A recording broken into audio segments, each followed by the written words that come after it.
تو غافل اب جب آپ ہو جاتے ہیں تو پھر غفلت انسان کو روز بروز زیادہ غافل کرتی جاتی ہے۔ مال کماتے کماتے مقصد مال نہیں بنانا، دولت حاصل کرتے کرتے محبت دولت کی نہیں دل میں پیدا کرنی، بال بچے، گھر بار، مکان، اس کے پیچھے بھاگتے بھاگتے ایسا نہ ہو کہ پلٹ کر دیکھیں تو ہمارا بہت سا روحانی، فکری اور ذہنی نقصان ہو چکا ہو۔ بہت سارے لوگ ہم میں سے ایسے ہیں جو الحمدللہ مقصود نہیں دولت کو بناتے، جن کا مقصود رزق حلال ضرور ہے لیکن وہ اس کو اپنے ذہن پہ سوار نہیں کرتے، صرف دولت کی ہو کے زندہ نہیں ہیں، وہ اللہ کے بندے بن کے زندہ ہیں، رسول اللہ صلی اللہ علیہ وسلم کے غلام بن کے فخر محسوس کرتے ہیں۔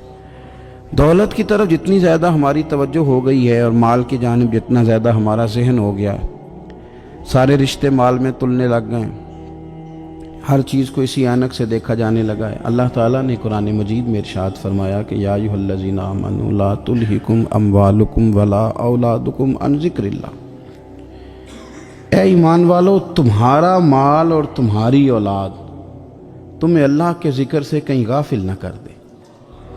اولاد بھی تمہاری ہے، مال بھی تمہارا ہی ہے، رہے گا بھی تمہارے پاس، لیکن اس کی موجودگی میں غافل نہ ہو جانا، غافلوں جیسی زندگی نہ بتانا۔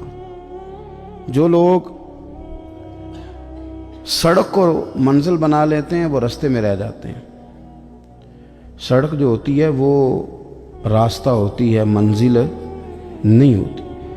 یہ جو رزق ہے، دولت ہے، مال ہے، اولاد ہے، یہ تو سارا راستہ ہے اللہ کی طرف جانے کا، کہ تھوڑا سا رزق حلال کمائیں، کمر سیدھی ہو جائے اور پھر ہم اپنے رب کریم کی عبادت کریں۔ ہم رزق حلال کمائیں تاکہ ہم ہاتھ پھیلانے سے بچیں اور ہم اللہ کے بندوں کی ضروریات کا خیال کریں، دین کے کاموں میں اپنے آپ کو مشغول کریں، کچھ نہ کچھ اپنا حصہ پیش کریں۔ یہ مقصود تھا، یہ منزل نہیں، یہ تو صرف ایک راستہ تھا۔ ہم نے اب کیا کیا ہے کہ یہی چیز ہماری منزل بن کے رہ گئی ہے۔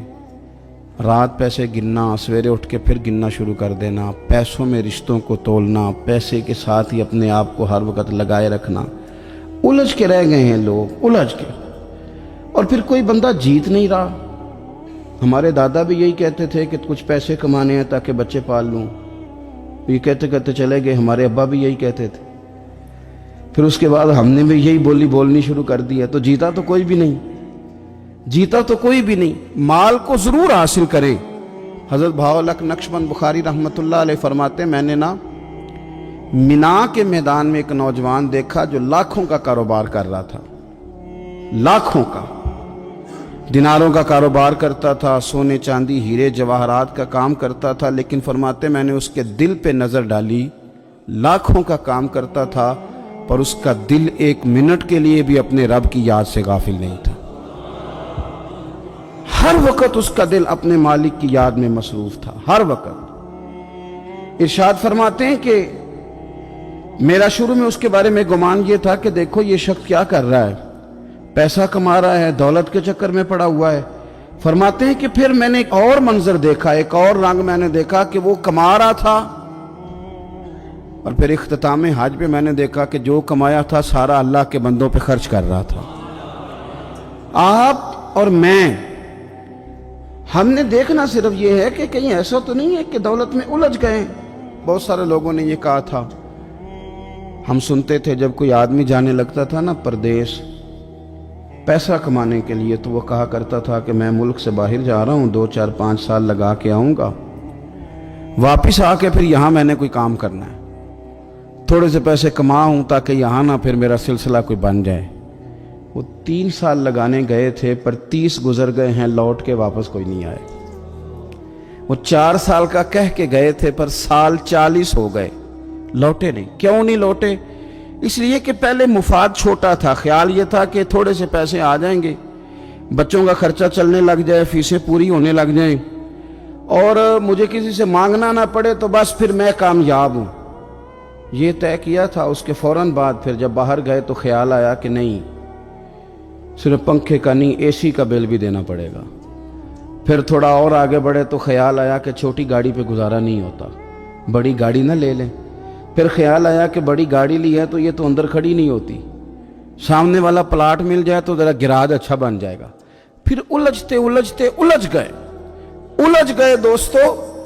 پھر نہ مالک حقیقی کی جانب وہ نظر جو ہماری ہونی چاہیے تھی نہ رہی۔ ذوق سے نماز پڑھتے تھے، پھر ہماری نمازیں مختصر ہو گئیں۔ ہم سویرے اٹھ کے ذوق سے قرآن پاک پڑھتے تھے، پھر وہ وقت بھی ہمارا دفتر کی تیاری میں لگ گیا۔ رات درود شریف پڑھتے تھے، لیکن وہ بھی سارا ہمارا حساب کتاب میں وقت گزر گیا۔ ہم نے یہ سمجھا ہی نہیں کہ دولت کارخانہ نہیں دیتا، دولت سیٹھ صاحب نہیں دیتے، دولت آپ کو آپ کی فیکٹری نہیں دیتی، دینے والے تو رب کریم کی ذات ہے۔ تو جہاں سے آنا تھا وہاں توجہ دینی چاہیے تھی کہ جہاں صرف ایک سبب تھا، ذریعہ تھا۔ حضرت اویس کرنی رضی اللہ تعالیٰ عنہ، ہمارے صوفیاء میں ایک لفظ بولا جاتا ہے فقر بوذر، یعنی کچھ لوگ ایسے ہیں جو سیدنا ابو ذر غفاری رضی اللہ تعالیٰ عنہ کے طریقے پہ چلتے ہیں۔ ایک لفظ بولا جاتا ہے فقر بوذر، کچھ لوگ فقر بوذر کے قائل تھے، اسی مزاج کے قائل تھے حضرت سیدنا اویس کرنی رضی اللہ تعالیٰ۔